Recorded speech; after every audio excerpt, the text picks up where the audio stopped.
Hola a todos, bienvenidos a mi canal, Tras la Huella by Re.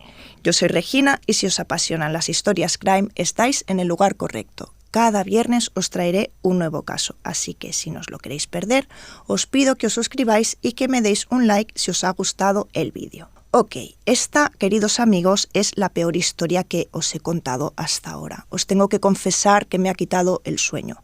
Es una historia muy conocida en Italia y es conocida como la masacre del Circeo. Esta historia ocurre en San Felipe Circeo, que se encuentra en provincia de Latina, a hora y media de Roma, y es un acto monstruoso cometido por 3 chicos, supuestamente niños bien, niños de papá y de toda su trayectoria, de cada uno de ellos a lo largo de su vida.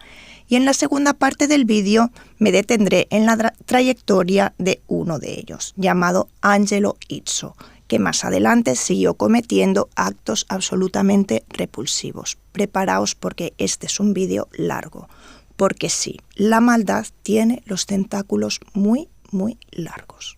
Es el 30 de septiembre de 1975, nos encontramos en Roma, barrio Trieste, zona bien de Roma.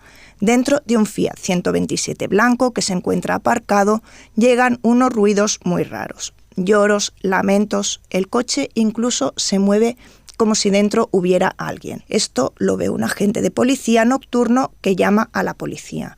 Avisa que hay un gato que maulla en un 127 blanco. Los carabinieri llegan enseguida y fuerzan el maletero, donde hay unas mantas, y debajo de las mantas sale una chica. El cuerpo de la mujer está completamente lleno de sangre. Está absolutamente aturdida. Dice palabras sin sentido y con unos ojos y una mirada despavorida. Está totalmente en shock. Habla de secuestro, niño francés, palabras desconectadas y sin sentido. Se dan cuenta también que debajo de las mantas hay otro cuerpo, otra mujer en condiciones horribles, llena de sangre, de moratones, pero ella no habla. Está muerta. Se llamaba Rosaria López, tenía 19 años y venía de La Montañola, un barrio humilde de las afueras de Roma. La otra chica, la que había sobrevivido, se llamaba Donatella Colasanti. Tenía 17 años y ella también era de La Montañola.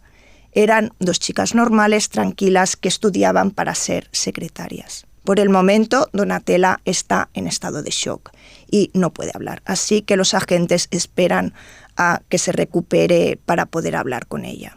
La habían llevado al hospital para entender qué tipo de heridas y cuántas tenía. Y lo que ven los doctores en las 2 chicas es para echarse a temblar. A Donatella la habían pegado brutalmente, la habían intentado estrangular y la habían violado durante horas y horas. En cuanto a la autopsia de Rosaria, se detecta que le habían hecho lo mismo y luego la habían ahogado.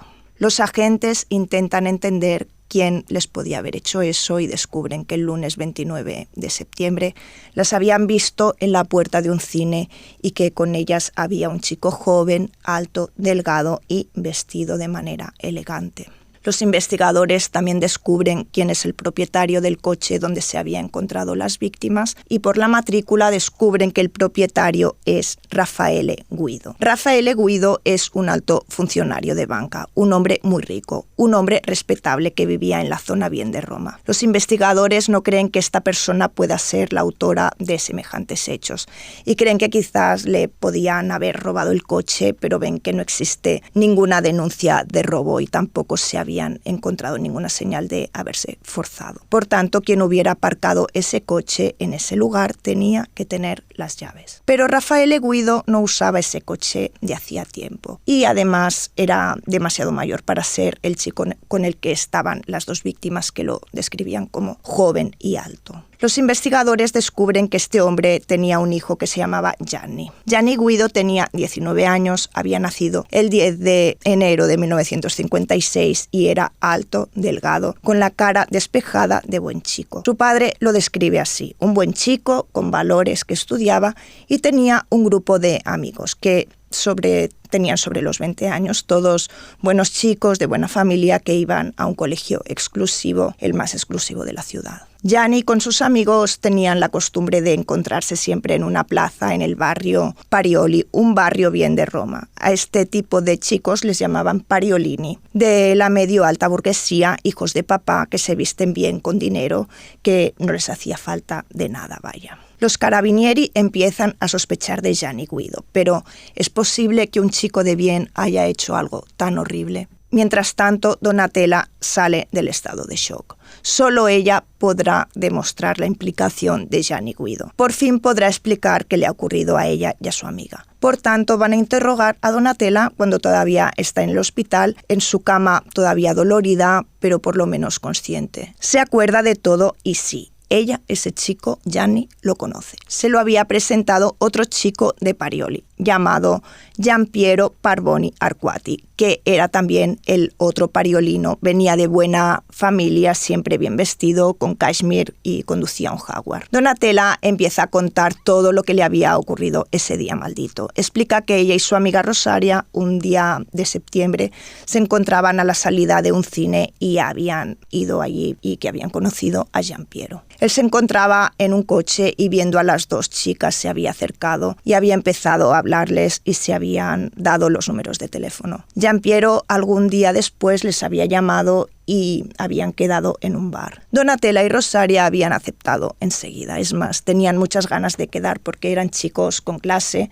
Las dos chicas estaban felices de poder salir con ellos y poder conocerlos mejor. De hecho, a esta cita llegan puntuales. Llegan al bar Donatella y Rosaria y Giampiero les presenta a dos amigos suyos. Gianni Guido, el propietario del coche 127 blanco, y el otro era un chico llamado Angelo Izzo. Angelo Izzo tenía 20 años. Nace el 23 de agosto de 1955 y es el primero de 4 hermanos. El padre era constructor y la madre era ama de casa que se ocupaba de la familia. Izzo tiene una muy buena vida. Vive con sus padres en este barrio de gente adinerada, hace mucho deporte, equitación, vela, esquí náutico y estudia en el mismo liceo antes de inscribirse a la Facultad de Medicina. Durante esta cita invitan a las chicas a una fiesta en la finca de uno de ellos y los dos están felices, ya que enseguida les habían caído bien porque eran unos chicos formales y educados a la apariencia. La fiesta era el lunes 29 de septiembre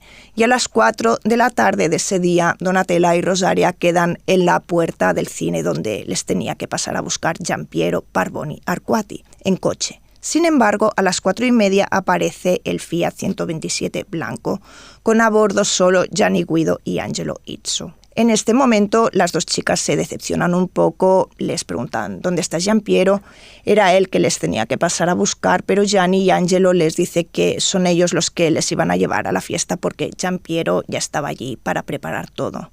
Las chicas, por tanto, se fían y van. De todos modos, ya conocían a los chicos, sabían que eran amigos de Giampiero, no tenían motivos para tener miedo y para no fiarse. Por tanto, suben al coche y los chicos empiezan a conducir. La finca donde tenía que hacerse la fiesta se encontraba en un pueblo cercano, pero llegados al lugar en Lavinio, los chicos no se dirigen allí, sino que tiran recto y se dirigen hacia Circeo. Los chicos explican que la finca no se encontraba justamente en Lavinio, sino un poco después en San Felipe Circeo. Llegan al destino y en esta finca con 3 plantas Villa Moresca que tenían vistas al mar y con un precioso jardín. Angelo Izzo y Gianni Guido acomodan a las chicas en el salón y les dan algo de beber. Encienden la música para crear ambiente y les informan que Giampiero llegaría más tarde. Donatella, que está explicando todo a los investigadores, llega a ese punto de la historia y se bloquea e inicia a llorar histéricamente. No consigue parar, no consigue hablar más. Todo porque iba a revivir el peor episodio de su vida. No solo de su vida, sino también de la historia italiana. Cuenta que los dos chicos, Izzo y Guido, intentan ligar de una manera descarada con ella, pero ellas no quieren. En ese momento, los dos empiezan a insultarlas y a pegarles bofetadas.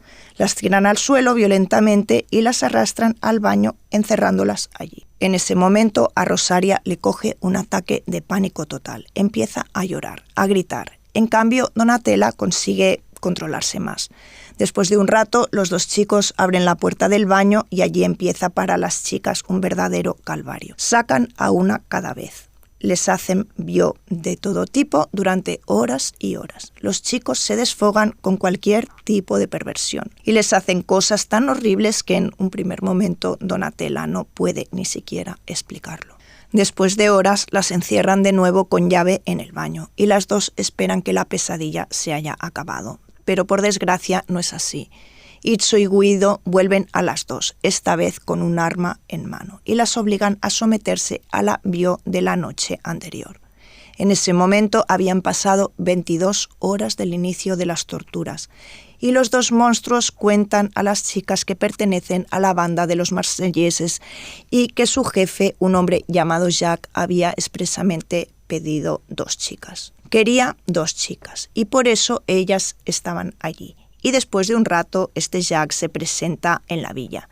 Él también es un chico guapo, un chico formal, un chico bien de 22 años, que no es el jefe de la banda de los marselleses. Es en realidad otro estudiante italiano y propietario de la finca que se llamaba Andrea Ghira. Andrea Ghira nace el 21 de septiembre de 1953 y él también venía de una óptima familia. Su padre era un conocido y estimado empresario de la construcción y también ex campeón olímpico de waterpolo. Andrea Ghira también iba a ese liceo, pero lo habían echado durante meses enteros. El director del liceo había explicado que Ghira agredía a otros estudiantes que no tenían las mismas ideas políticas que él y además era un delincuente común. Después de haberlo echado del colegio, Ghira esperó en la puerta del liceo a ese profesor y le dijo que antes o después pagaría por lo que había hecho. Algunos que lo conocían de pequeño lo describen como una persona muy dulce y sensible. Algunos cuentan que había cambiado en los últimos años del liceo cuando había empezado a ir con gente de extrema derecha, uno de esos grupos que iban por ahí a pegar, y otros dicen que Ghira había sido siempre violento desde casi el jardín de infancia. Había recibido varias denuncias como por ejemplo amenazas y robo a mano armada en una casa junto con Angelo Izzo, lo que le había supuesto 5 años de cárcel, de los cuales solo cumplió 18 meses gracias a su superabogado pagado por sus padres. Un componente muy importante de esta historia es el aspecto político.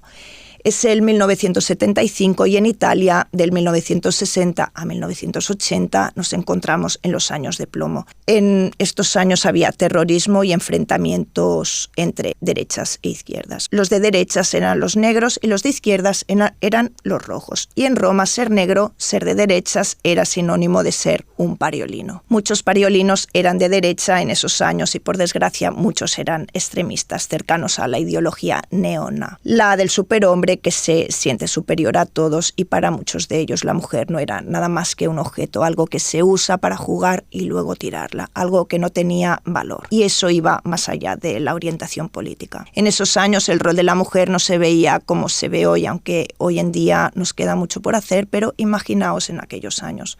En esos años, a partir del 68, eran muchos los enfrentamientos entre rojos y negros. La gente se encontraba en las plazas y en las calles y se pegaban a base de bien. Había mucha violencia. Todo esto os lo explico porque Angelo Izzo y Gianni Guido eran ese tipo de personas. Eran pariolini hasta la médula y habían participado en tantas de esas revueltas y manifestaciones. A Izzo le llamaban el pegador negro de Piazza Euclide y Gianni Guido era el más débil de ellos, el más tímido, que tenía un sentimiento de inferioridad respecto a sus amigos. Angelo Izzo, en cambio, detrás de la cara de buen chico, era un chico que estaba mal de la cabeza y extremadamente violento. Había dado siempre problemas a su familia, tanto que en el año 72 su padre le había convencido de ir al psiquiatra, que lo había encontrado afectado de neurosis maníaco-depresiva y problemas con la sexualidad, también a causa de una fimosis tardía. Le habían circuncidado tarde, con 16 años, y eso porque tenía una microfalosomía. En otras palabras, la tenía pequeña, y esperaban que la circuncisión hiciera que le creciera más, pero no ocurrió. Izzo tenía un hipodesarrollo anatómico y, según el psiquiatra, este defecto le había marcado su esfera emotiva. Le habían dado psicofármacos, pero por desgracia había abusado y había ido más allá de la curación, volviéndose dependiente. Itzo abusaba de psicofármacos y de sustancias y se comportaba como un conquistador omnipotente, pero en realidad todo eso servía solo para compensar y enmascarar sus complejos de inferioridad. Por tanto, volviendo a la historia, en la mañana del 30 de septiembre de 1975, Andrea Ghira llega a Villa Moresca, que era de su propiedad, y se comporta como patrón de casa. Se comporta como un líder, pretende tener el control total de la situación, obliga a las chicas a hacer actos entre ellas y después coge a Rosaria y se la lleva al piso de arriba, dejando a Donatella sola con Itzo. Donatella no sabe exactamente qué le ha pasado a Rosaria desde ese momento, pero cuenta que había entendido que si quería sobrevivir tenía que hacer algo, tenía que seguir el juego. Los abusos duran hasta la noche y entonces los monstruos deciden parar porque tenían hambre, pero antes tienen que decidir qué hacer. Donatella les oye decir: nos tenemos que deshacer de esas dos. El juego había acabado. Las dos chicas ya no les servían para nada. Intentan darles a las dos un somnífero que no les hace efecto, por tanto optan por una solución mucho peor. Andrea Ghira coge a Rosaria, que todavía estaba viva, y la lleva al baño. Ella grita, se agita, pero sin éxito. Fuera, Donatella oye solo a la amiga gritar a pleno pulmón y también oye el agua que corre. Oye también golpes y luego ya no oye nada. Silencio. Donatella enseguida sabe lo que le han hecho, porque ahora le toca a ella. La llevan al interior del baño e intentan ahogarla en la bañera. Era lo mismo que habían hecho con Rosaria, pero viendo que Donatella oponía resistencia, intentan asfixiarla con una cinta en el cuello. Pero ni siquiera eso funciona. Donatella quería vivir con todas sus fuerzas. Los monstruos se distraen en un momento y Donatella intenta escapar. Llega a un teléfono e intenta pedir ayuda, pero antes de conseguirlo le alcanzan y empiezan a pegarla brutalmente con barras de metal en la cabeza y les oye decir: «¿Pero cuánto resiste esta? ¿Cuánto le cuesta morir?». Entonces a Donatella, que estaba todavía lúcida, sabe que lo único que le queda si quiere sobrevivir es hacerse la muerta. Y la cosa funciona. Los tres monstruos, creyéndola muerta, como la amiga, cogen a las dos y las cargan en el maletero del 127 de Gianni Guido y sucesivamente conducen hasta Roma. Durante el viaje, Donatella cuenta que los oía reírse y bromear durante todo el viaje, poniendo la música a tope. Y luego bromear cosas como «Shh, silencio, que hay dos muertas en el coche», o cosas como «pero qué bien duermen estas dos». Llegan a Roma, aparcan el coche, donde os he explicado el inicio, que han encontrado a las dos chicas, y se van a la pizzería, porque tenían hambre, pensando que para deshacerse de dos cadáveres tenían tiempo. En cambio, los tres idiotas no saben que Donatella está todavía viva y es entonces que se pone a gritar con todas sus fuerzas, a llorar, a moverse, hasta que llama la atención de ese vigilante nocturno que había pedido ayuda. Gracias a toda esta declaración de Donatella, que a pesar de todas las heridas en la cabeza estaba lúcida y recordaba todo perfectamente, los carabinieri van enseguida a arrestar a Gianni Guido, Angelo Izzo y Andrea Ghira. En cambio, este último no está por ningún lado, ha desaparecido. Pero antes de hacerlo había escrito una carta a sus amigos en la que ponía: «Queridos amigos, no me cogerán nunca. Os aseguro que a esa bastarda la mato. En cuanto a vosotros, no hay problema. A finales del año 76 saldréis todos en libertad provisional. Aunque todos lo sepan, estos bastardos acabarán mal. Ellos también. De todas formas, no os preocupéis por mí. Tengo casi 13 millones de liras. Quizás me voy de Roma. En cuanto a esa idiota, acabará igual que la López. Estad tranquilos, hasta pronto, Berenguer Ghira». Firmaba Berenguer porque os acordáis que le llamaban Jack de la banda de los marselleses. Este Jack era un famoso criminal francés y se llamaba Jack Berenguer, que era el jefe de este clan de los marselleses, una organización criminal activa en Italia en los años 70. Andrea Ghira admiraba a este Jack, era su ídolo y por tanto se hacía llamar como él. Los policías arrestan también al amigo de los monstruos, el que había contactado a las chicas primero, Giampiero Parboni Arquati, que luego será absuelto. Y de aquí claramente el caso se convierte súper famoso en Italia. Todos hablan de él, pero no todos de la misma manera. Mucha gente, incluso algunos medios de comunicación, pintan la cosa como estos buenos chicos que sí habrán exagerado. Y por otro lado, esas chicas eran chicas de barrio que iban a Roma para divertirse. Daban a entender que se la habían buscado. ¿Os suena suena, ¿no? Pues muchas personas pensaban así, que las chicas no tenían que haber aceptado ese tipo de invitación. Eso no era algo que las chicas deberían hacer, pero por suerte también había mucha gente disgustada por ese crimen. El 30 de junio de 1976 empieza el juicio en el Tribunal de Latina para Gianni Guido, Angelo Izzo y Andrea Ghira, aunque este último todavía estaba fugado. A Donatella la apoyan muchísimas mujeres feministas que querían enfrentarse a esta discriminación por el modo en el que se veía a la mujer en esos tiempos. Enfadadas también por la elección del tribunal, porque al parecer el Tribunal de Latina era famoso por ser clemente con los bio. Pero fuera de los tribunales no estaban solo estas mujeres, sino también había tantos hombres que apoyaban a los tres monstruos y que gritaban «Honor a los camaradas Ghira, Izzo y Guido». Mientras tanto, Izzo se comportaba en un modo alucinante. Como alucinante es también su cara, su expresión sonriente con esos ojos exorbitados. Su comportamiento es atrevido, arrogante, ataca a Donatella diciendo que, según él, mentía. Pero Donatella no mentía y en el tribunal habla en modo determinado, lúcido. Muchos de ellos definen su modo de exponer los hechos como frío, como si se hubiera disociado de los hechos. De hecho, la disociación es un mecanismo de defensa que muchas veces las víctimas usan para superar los traumas graves para sobrevivir. Pero esta autodefensa se derrumba el 8 de julio, cuando deciden trasladar el proceso a la finca en la que había sucedido todo. Querían que Donatella testimoniara allí y además delante de sus verdugos. Esto se hace para sensibilizar al jurado porque creían que no estaba bastante sensibilizado respecto a lo que había sucedido. Pero como es fácil imaginar, todo esto para Donatella es demasiado. En esas circunstancias increíblemente estresantes para ella, además de revivir esa pesadilla, tenía que sufrir los ataques de Angelo Izzo, que no obstante todo era absolutamente descarado. Le decía cosas como «pero no te gustaba, no te acuerdas lo que te hacía, di que te gustaba», señalando los lugares de la casa donde habían hecho todas esas atrocidades. Donatella ese día se siente mal, no consigue seguir. La defensa intenta la carta de la enfermedad mental e intenta justificar a Angelo Izzo, diciendo que tuviera esa microfalosomía y fuera directamente impotente, solo para defenderlo de todas las acusaciones. Pero la acusación no se deja intimidar y rebate diciendo que los crímenes cometidos por los tres eran calculados, conscientes, no había ninguna locura detrás, solo mucha crueldad, y piden la máxima pena para los tres, la cadena perpetua. El 29 de julio de 1976, el Tribunal de Latina emite su veredicto. Después de 7 horas y media, Angelo Izzo, Gianni Guido y Andrea Ghira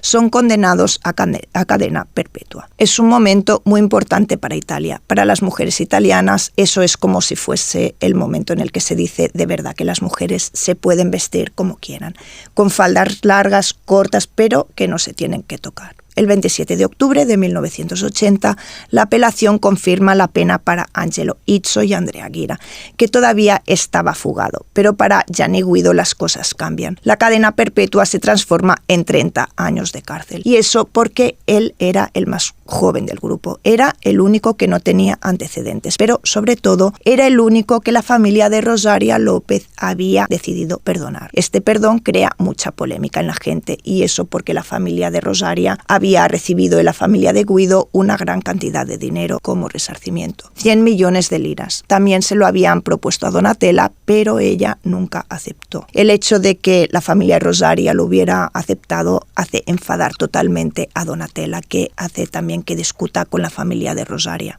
El 31 de enero de 1977, Gianni Guido y Angelo Izzo intentan escapar de la cárcel de Latina en la que estaban detenidos, cogiendo como rehén a un guardia, pero los detienen. En 1981, Guido vuelve a probarlo y lo consigue.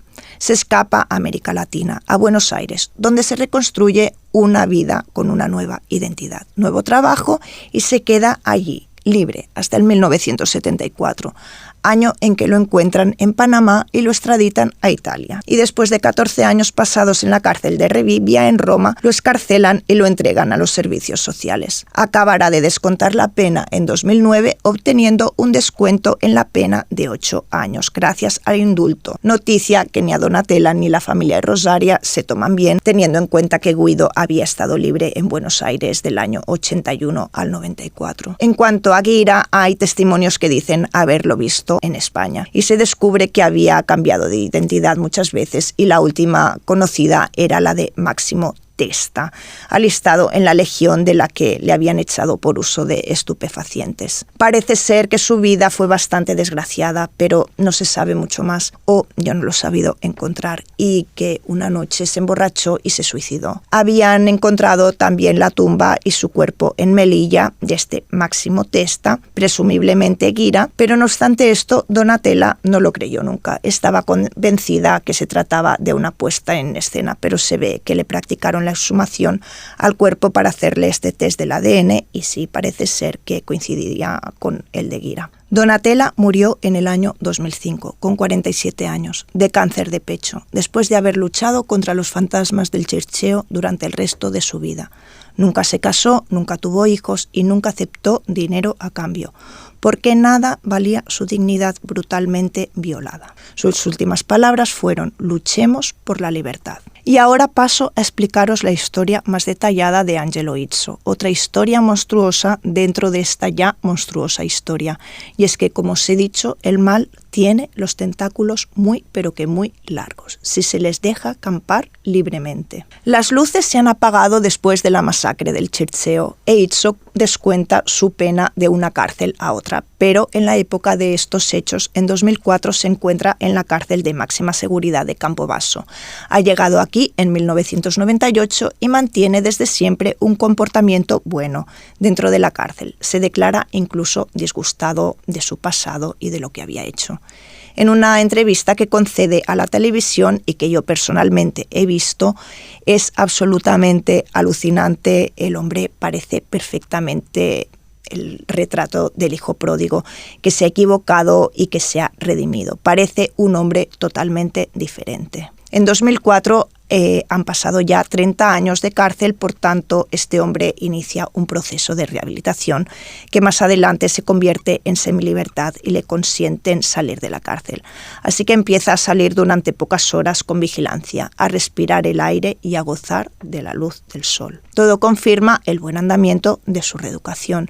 El programa de Izzo es específico y acaba en una asociación destinada a la reinserción social llamada Ciudad Futura. Pero Izzo tiene dos caras. Por fuera se comporta de manera tranquila, en el pleno respeto de las reglas, pero en su interior sigue siendo el mismo. En ese nivel aún ve a viejos amigos criminales, familiares de detenidos, personajes políticos mezclados en la mala vida, pero frecuenta también la buena sociedad. Periodistas, escritores, políticos locales y de nivel nacional que se quedan fascinados, complacidos de poder observar de primera mano ese prodigio social, el mal que se ha redimido. En Ciudad Futura conoce otro de los protagonistas de esta historia, Luca Palaya, hijo de otro condenado a cadena perpetua y compañero de celda de Izzo durante largo tiempo. Luca, al tiempo de los hechos, tiene 21 años. Es de Catanzaro, provincia de Calabria, pero conoce a Izzo desde los 17 años. Cuando Luca tiene 3 años, a su padre lo condenan a cadena perpetua y se convierte en un colaborador de la justicia. Luca crece sin su padre y junto con su madre y hermanos tienen que cambiar de ciudad e identidad por temor a represalias. Cuando es menor de edad comete un robo y acaba en una cárcel para menores durante 6 meses. En 2001 comete otro robo en una farmacia de Latina, pero viene absuelto, por tanto, en realidad tiene casi los antecedentes limpios. Cuando conoce a Izzo es un joven que busca trabajo y su hermano Vincenzo, que se apoya en Ciudad Futura para encontrar un trabajo, decide proponerle entrar en la asociación. Le dan trabajo como carpintero, por tanto, Izzo y Palaya se conocen ahí de manera más profunda en agosto de 2002. Angelo Izzo cuenta que Antonio, el padre de Luca, estaba muy preocupado por los hijos. Parece que la familia Palaya había caído caído en la usura y tenían muchas dificultades económicas en Campobasso. Aquí Itso se prepara para ayudar a la familia Palaya de cualquier modo posible, también económicamente, y por tanto Luca está en deuda con él y le está agradecido. Los dos instauran una fuerte amistad. Itso dice que está encantado con ese chico que, a pesar de todas las dificultades que ha tenido, no tiene rencor, no es malo, es una persona buena y afable. Parece que se haya enamorado de él, se siente muy cercano a este chico que ve como a un hijo que nunca ha tenido. Itso durante sus permisos tiene que estar en la asociación, no puede salir, pero puede dar una vuelta durante 2 horas escoltado por una persona de la asociación. Por la noche, cuando acaba su turno, a eso de las 8, vuelve al Hotel Roxy, donde está domiciliado durante los permisos. No puede salir del hotel, pero puede recibir a gente. En el Hotel Roxy organiza fiestas y cenas. Es un hotel de 4 estrellas. Itso lo disfruta. Tiene solo una prohibición: no puede ver a delincuentes fuera de la asociación Ciudad Futura. Y esto no lo respeta. Itso recibe incluso a 10 personas en el hotel. Muchas eran personas importantes, políticos de Campobasso y también delincuentes. En noviembre de 2003 hay un control. Está en compañía de Luca Palaya y de otra gente que también son delincuentes, por lo que a Itso le quitan todos estos privilegios y lo llevan a la cárcel de Pagliarella, en Palermo. Aquí está un tiempo sin verse con su querido Luca, con el que tenía una relación ambigua en el ámbito íntimo. Parece que pasaban noches juntos. Itso le hacía muchas promesas a Luca: te llevo a París, te compro un Porsche, te compro una mujer. También le pagaba el carnet de conducir, un coche, ropa, etc. Itso es un personaje complejo de describir. Se define bisexual. Ama tener relaciones con mujeres y con hombres. Un socio de Ciudad Futura, que se llama Guido Paladino, otro joven, estaban muchas veces con él y declara que había declarado abiertamente a todas sus tendencias homosexuales, pero en particular hacia la esfera juvenil.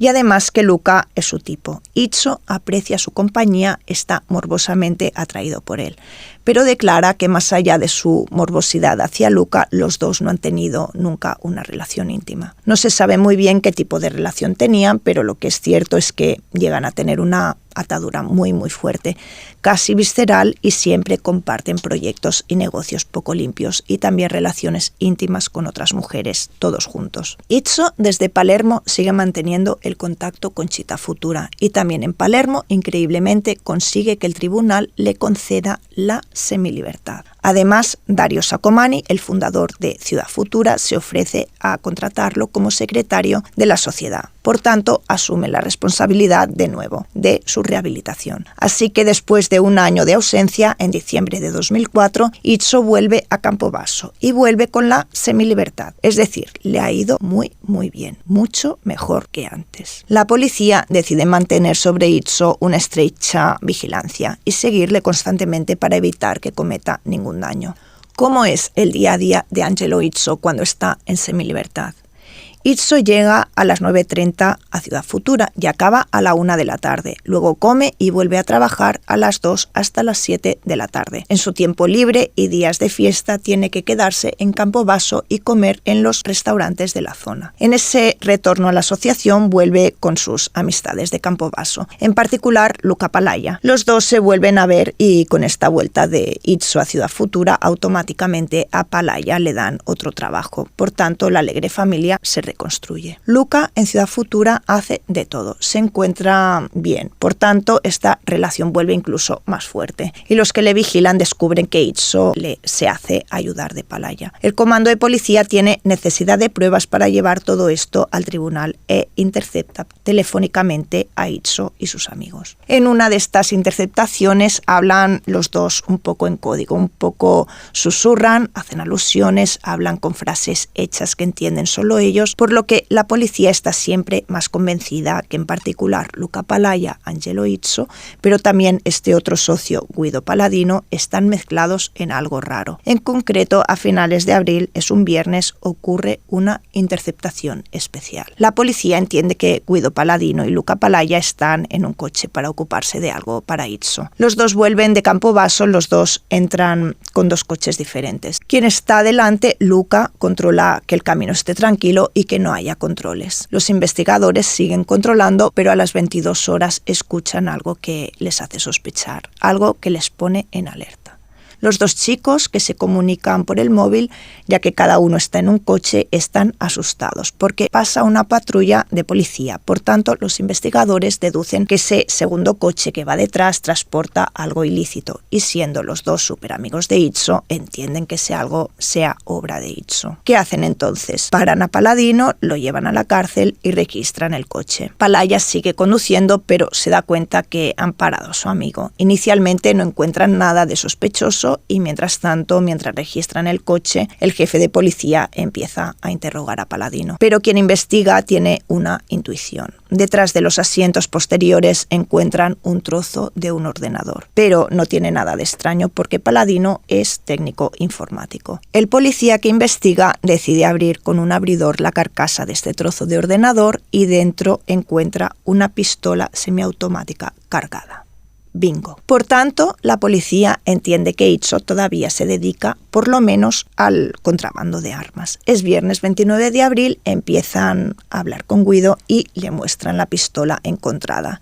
Y como técnica le dan a entender que saben mucho más de lo que en realidad saben. Y les funciona. Guido está asustado, admite sus responsabilidades, admite haber hecho de correo con esa pistola entre Palaya por cuenta de Itzo, pero el policía, ya que están como una partida de ajedrez, hacen ver a Paladino que saben algo más y Guido delante de esto cae y responde: sí, es verdad, hemos cogido otras 2 pistolas para Itzo escondidas en casa de su abuela en Ferrazzano. El inspector no se cree la suerte que han tenido. Llegan a esta casa en Ferrazzano y encuentran las 2 pistolas cargadas, cinta de embalar y 2 documentos falsos, uno con la foto de Palaya y el otro con la inconfundible cara de Itzo. Un escalofrío corre por la sangre de los investigadores. He aquí la prueba del delito. Dentro de esa finca vuelve de nuevo el eco de los fantasmas del Circeo, cristalizada en el tiempo. Por tanto, Itzo vuelve a estar arrestado bajo llave, pero es definitivamente demasiado tarde, y enseguida sabréis por qué. Encuentran a Palaya a las 2 de la madrugada cuando está a punto de escapar y avisan a la cárcel para no dejar salir a Itzo por la mañana. Pero una preocupación se mueve dentro de los investigadores. No están convencidos de haber encontrado toda la verdad. Los arrestados no colaboran y a mitad de mañana vuelven a la villa para registrarla junto con Paladino. Es por la mañana y aparece todo mucho más claro. Notan enseguida en el jardín algo raro, un trozo de hierba movido que conduce a 50 metros más allá a un árbol y a un cúmulo de hierba seca. Bajo este material hay un terreno movido de hace poco. Lo remueven. Encuentran cal, luego un trozo de plástico verde. Paladino está ahí, delante, blanco, como un cadáver. Le preguntan qué hay ahí debajo y él gira la cara y dice: ahí están madre e hija. Los investigadores encuentran algo que ni siquiera se podían imaginar.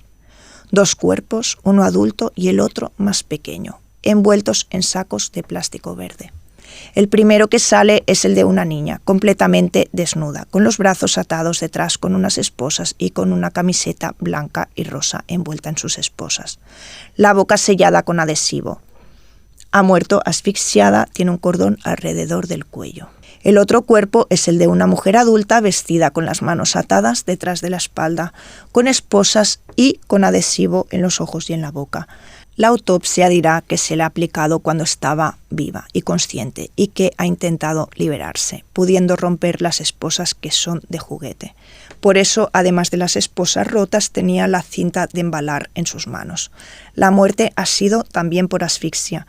Está encapuchada por una bolsa y es eso lo que ha interrumpido el flujo de aire después de 5 minutos por lo menos. Ha tenido espasmos violentos, una muerte cruel.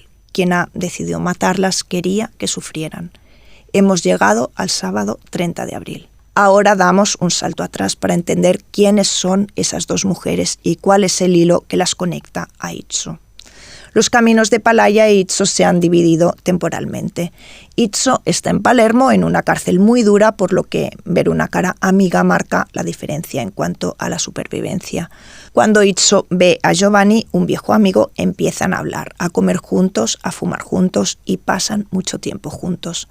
Giovanni Majorana es un hombre condenado a cadena perpetua, ex voz de la Sacra Corona Unita, la mafia que se encuentra en Apulia, en el sur de Italia. Majorana es un arrepentido y conocía ya a Izzo. Una vez, en confianza, Giovanni le pide a Izzo de hacerle una promesa, que cuando tuviera la semilibertad y hubiera vuelto a Campobasso tenía que ayudar a su familia, que él ya no podía ayudar, a su mujer Carmela y a su hija Valentina. Está muy preocupado por ellas. Tienen poco dinero y están marginadas a causa de sus errores.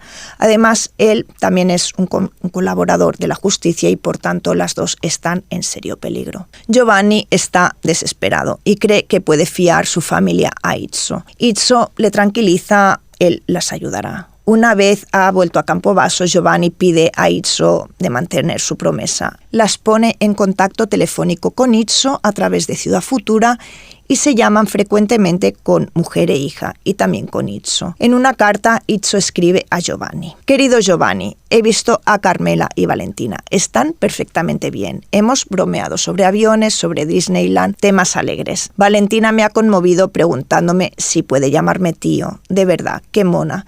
En cuanto a Ciudad Futura, no tendrían que haber problemas. Las asignaciones son inminentes. Y también en cuanto a su traslado, todo parece que anda bien. Tú de momento no hagas nada. No presentes instancias, esquiva obviamente los problemas y pronto empezamos a movilizar a los abogados, a políticos y todo. Te envío un abrazo fuerte, fuerte. Fraternalmente, hasta pronto, fuera Angelo Izzo». Esta carta la escribe solo pocos días antes de la muerte de Carmela y Valentina.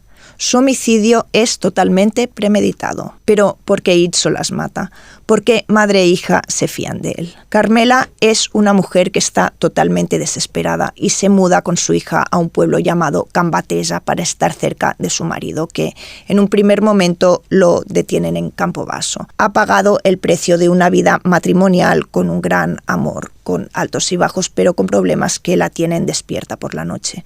La pareja ha tenido fuertes problemas separándose durante un tiempo, pero luego volviendo juntos más fuertes que antes. Valentina durante estas turbulencias está durante un breve periodo con una tía, pero desde 2003, un año antes de los trágicos hechos, vuelve a estar con su madre. Valentina es una niña muy dulce, que va al colegio tímida, reservada, muchas veces dejada de lado por sus compañeros, pero siempre sonriente. Sonríe de manera triste, pero también con esperanza. No la invitan a una excursión, se queda marginada, pero siempre deseando que la acepten. Una flor delicada que ha conseguido florecer entre las piedras y el cemento. Madre e hija tienen graves problemas económicos, viven al margen de la sociedad. Las puertas se cierran y no encuentran trabajo. Por eso su única esperanza es Angelo Izzo, el monstruo del Circeo. Izzo enseguida las hace soñar. A Carmela, que se hace llamar Antonella, registrará a su nombre un restaurante que tiene anexo un supermercado, donde Izzo dice que tiene un castillo de su propiedad, un lugar de ensueño. Carmela no está tranquila respecto a esto y en las visitas que hace en la cárcel a su marido le cuenta que Izzo sí se comporta bien, pero que ella está preocupada por la gestión del restaurante, sobre todo no está segura de si se tiene que fiar de este hombre. Tiene mucho miedo, pero el marido le dice que no tenga miedo porque no les queda otra oportunidad. Así que ella se mantiene fuerte y se deja llevar por ese proyecto que la atrae, pero que teme al mismo tiempo. Hay solo un pequeño problema. Izzo le explica que este castillo tiene que arreglarse un poco, por tanto se necesita un poco de dinero para ponerlo en marcha. Por cierto, esta parte me recuerda mucho a la historia de Gloria Rossburg, El gran corazón de Gloria, que también trato en mi canal. Un hombre que se aprovecha de la debilidad de una mujer y le engaña totalmente. Como afirma luego Angelo Izzo, muy tranquilamente en el juicio, el proyecto de restaurante era una gran mentira, desde el principio. Él no tenía ninguna intención de abrir un restaurante, ni de ayudarles. Les ha mentido para robarles 15.000 euros y ponérselos en el bolsillo con la excusa del restaurante. Carmela había heredado ese dinero hacía poco de su madre, que había muerto hacía poco. Era todo lo que tenía, era un pequeño tesoro.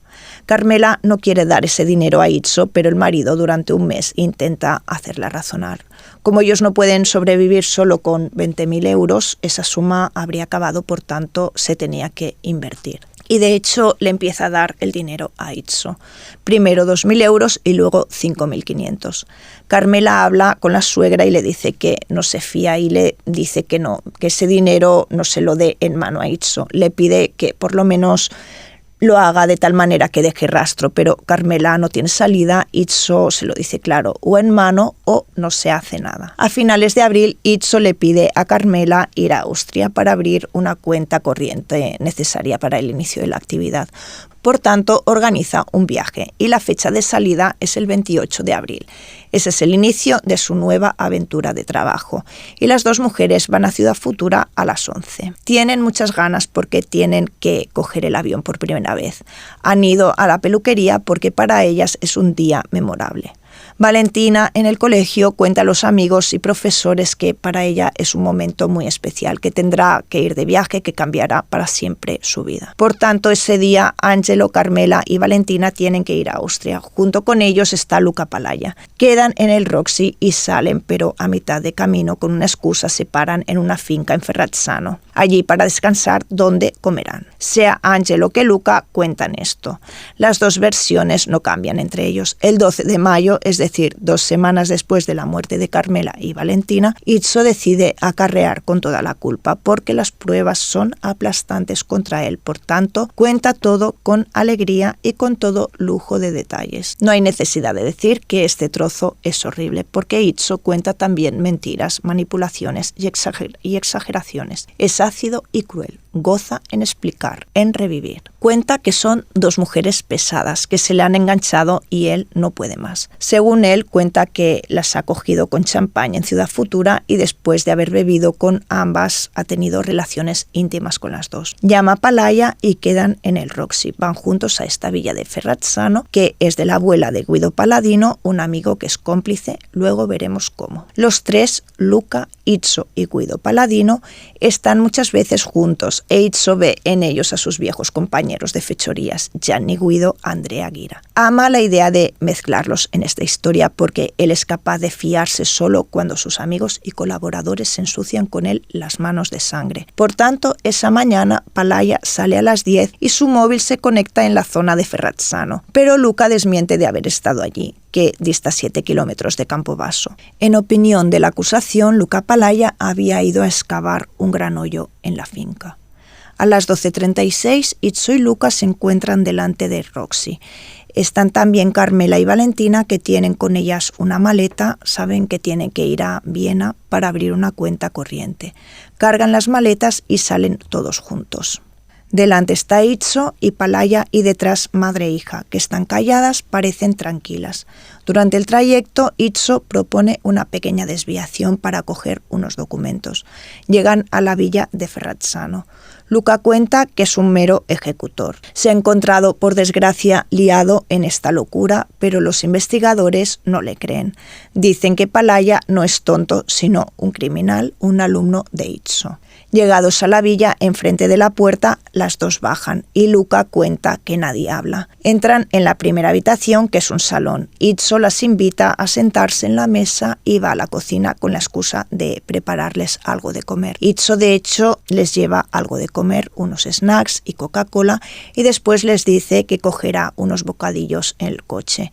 Vuelve a la cocina y allí saca de una bolsa el material que necesita para continuar el placer. Armas, esposas, adhesivo, ya estaba todo preparado y comprado por Luca Palaya. Llama a Carmela a la cocina y le dice a Valentina que se quede en el salón. Valentina queda allí. Carmela entra en la cocina e Itso dice que intimida a la mujer. ¿Tienes micrófonos encima? Carmela está perpleja, pero Itso aún le confunde más. Te tengo que cachear, túmbate. Y mientras le enseña la pistola. Luca está ahí. Según cuenta, está petrificado de cómo van las cosas. Carmela responde que no tiene nada, pero se tumba y él la obliga a ponerse las manos detrás en la espalda y la mordaza. Luca dice que en todo esto se ha quedado callado, como uno que se ha quedado petrificado. Angelo le pide de poner la cinta en los pies y obedece. Luca dice haber visto en esa cocina un Angelo diferente, otra persona. No era nada familiar, su mirada era diferente, los ojos estaban saltones, no parecía el mismo. No era un bonachón con ese aspecto dócil y manso. No, ahora es improvisadamente ágil, rápido y despiadado. Está haciendo eso para lo que ha nacido, cancelar vidas delante de sus ojos. Luca solo consigue decir que parecía endemoniado. Luca ata a Carmela, le fija las esposas, le pone una cinta en los ojos. La mujer no se opone, no hace nada. Luca le pone cinta también en la boca, sellándosela completamente. A este punto, después de haber preparado a la mujer, ahora la escena es de Itzo. Angelo, casi obeso, se pone encima de ella, cogiendo en una mano la pistola y en la otra un cordón. Se sienta encima de ella y tira de la cuerda hasta que la mujer ya no se mueve más. Se levanta y le da una patada en la cabeza. Y ahora Luca dice que se da cuenta de otra cosa. Luego le quita el cordón, porque tiene solo uno, y ese lazo todavía le sirve. En ese momento, Itzo dice que tiene una doble sensación, la tranquilidad por haberse librado de esa mujer, pero de preocupación por Luca porque no se comporta como debería. Parece ser que Luca se ha desconectado de la realidad. En ese momento, Itzo piensa que Luca no es para nada Gianni Guido. Luca hasta ahora le recordaba mucho a Guido. Luca declara que se siente bloqueado y que lo único que puede hacer es mirar. A pocos metros aún está Valentina. Itzo la ataca por la espalda, atándole las manos rápidamente. Tiene prisa por acabar. Declara que hace todo con extrema tranquilidad, que mientras le había hecho lo mismo que a su madre, él se había sentado, había bebido y comido mientras esperaba que Valentina expirase. Siempre, según lo que cuenta, Luca no estaba y esto le permite estar más tranquilo para hacer su trabajo. Cuenta que coge una Coca-Cola de la mesa y que, como es un poco escrupuloso, se pregunta si Valentina ha bebido. Finalmente tiene sed, mucha sed, así que bebe y come snacks mientras Valentina está en el suelo agonizando. Itzo obliga a Luca a empaquetar a las mujeres y a excavar, porque Itzo está muy cansado. Le ordena de poner también cal y volver a poner tierra, y describe el proceso como si fuera una receta de cocina. Cuenta que cuando vuelven al coche, Itzo se ha apagado y vuelve a ser como antes, afable, jovial, casi inocuo. Le invita a ir a casa, ducharse y cortarse las uñas. Le da pequeños deberes para distraerlo. Luca tiene aspecto de buena persona, con una vida difícil y sin figura paterna. Por otro lado, Itzo, personaje controvertido pero carismático y gran fabulador. Los dos se convierten en grandes amigos. Se encuentra cada vez más ligado a este hombre hasta que le ve su verdadera naturaleza, la otra cara de la medalla, la cara de Itzo, la cara del mal. Luca dice que queda en un profundo estado de shock y le sigue porque intenta desesperadamente salvar la vida, porque su amigo realmente es un loco y sádico monstruo. Por tanto, volviendo a casa después de esos momentos terribles, Luca está en un estado mental complejo, incapaz de hablar y al límite. Pocas horas después de todo esto, Itzo hace algo horrible. Escribe una carta a Majorana que dice: «Estoy con Carmela y Valentina cada día. Todo ok, sé que me quieren y yo a ellas, y da gusto verlas alegres y tranquilas. La única preocupación es que les preocupa que no puedan volver a tiempo de Alemania para venir a verte. Esto te hiela las venas». Itzo intenta desviar las pistas, pero tiene una gran capacidad de razonamiento. Luca, en cambio, declara que ha llamado a su novia intentando que no sospeche nada. De hecho, tiene una conversación muy tranquila. Le dice que ha tenido un accidente de coche y que se ha ensuciado de cal. Estaba todo blanco porque el camión llevaba cal. Al día siguiente, Itzo y Luca van a Ciudad Futura y se encuentran con Paladino, que es el propietario de la villa del homicidio. Luca y Angelo son los de siempre, bromean, ríen. Guido Paladino se da cuenta de que Angelo está exaltado, mucho más de lo normal, eufórico, sudoroso y con los ojos aún más salidos, si cabe. Parece que hayan liberado muchas endorfinas, que hayan tenido una relación de su agrado, que hayan hecho algo memorable. Abraza a Guido y cuenta una historia extraña. Al mediodía del día anterior, Itzo y Luca se habían encontrado con una persona de mala vida que había faltado al respeto a Itzo, por lo que habían sacado la pistola y le había disparado. Habían ocultado el cuerpo del hombre en un pozo.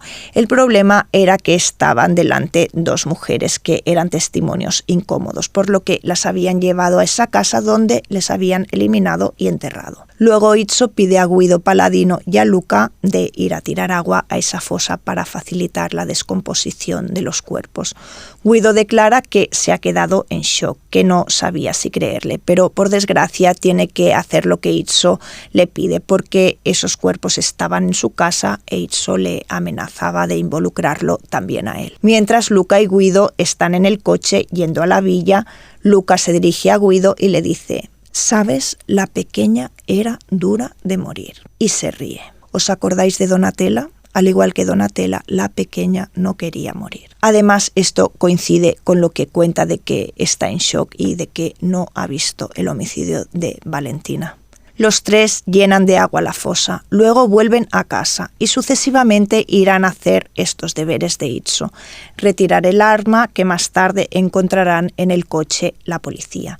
Esa misma noche pararán a Guido desvelando la caja de Pandora. Majorana se entera de la muerte de su mujer y su hija en su celda, en la televisión. Está solo. La cadena perpetua no es nada ante esa pena. Tiene una crisis muy fuerte y los agentes intentan calmarlo. Le dicen que quizás no son ellas, pero él ya ha entendido todo. El sentido de culpabilidad lo aplasta porque ha fracasado como marido, como padre, encerrado en una cárcel, lejos de mujer e hija, y luego entregándolas a la muerte. Había subestimado la verdadera naturaleza de Itzo. No es el único a haberla subestimado. Angelo trabaja aquí, en Ciudad Futura, en realidad una asociación social donde recibe personas peculiares. En una habitación recibe los negocios y en otra tiene sus relaciones íntimas. A esta habitación le llama la habitación galante. Itzo declara que allí inicialmente recibe a las dos mujeres y que luego empieza a cogerlas en la habitación galante juntas. En esta habitación Itzo cuenta que tiene relaciones con las dos, que ha tenido muchas veces relaciones con las dos, pero ningún test ha confirmado extrañas situaciones entre ellos y no hay pruebas sobre el hecho de que Carmela y Valentina se hayan prestado a eso. Itzo declara que siempre lo ha escondido por algunos factores: vergüenza hacia Luca, porque Luca desaprobaba relaciones con mujeres de maridos que estaban en la cárcel. Por cierto, la autopsia revela con total rotundidad que Valentina era virgen, por lo que Itzo solo quería manchar el honor de estas dos mujeres. Pero ¿por qué las ha matado? Por una simple razón: porque le gustaba hacerlo. Angelo Itzo tiene impulsos sádicos y fantasea con ellos. No los combate, no intenta resistirse. Él los abraza. Itzo tiene también nostalgia del Circeo. Para él, Luca es Gianni Guido y Paladino parece Andrea Ghira. Condenan a Luca Palaya a 30 años de prisión, Paladino a 3 años por portar armas y ocultamiento de cadáver. Itzo finalmente vuelve a ser condenado a cadena perpetua. También Italia ha sido condenada por el Tribunal de Estrasburgo por haber dado la semilibertad a este monstruo. En 2018, Angelo Itzo escribe una carta a una revista diciendo que también es culpable de otra muerte, el de una chica llamada Rossella Corazzin. Ella también secuestrada, torturada en un modo brutal y asesinada, algunos meses antes de lo del Circeo, en 1974. Parece que su amigo Andrea Ghira las había visto junto con otros como Giampiero Barboni Arquati, la habían llevado a una casa y que le habían hecho un rito satánico, que eran unos 12 hombres descalzos con túnicas blancas y con una rosa cosida en el corazón, que encendieron unas velas alrededor del cuerpo de la chica que estaba inconsciente, que hicieron un juramento de sangre y que la habían visto y luego la habían pegado y matado. Parece que todavía están intentando comprobar la veracidad de esta confesión. Y hasta aquí esta historia tan horrible que os he contado hoy. La historia de unos chicos con un futuro brillante y prometedor por delante. estudiantes de medicina y arquitectura con unos padres que les iban a facilitar mucho la vida.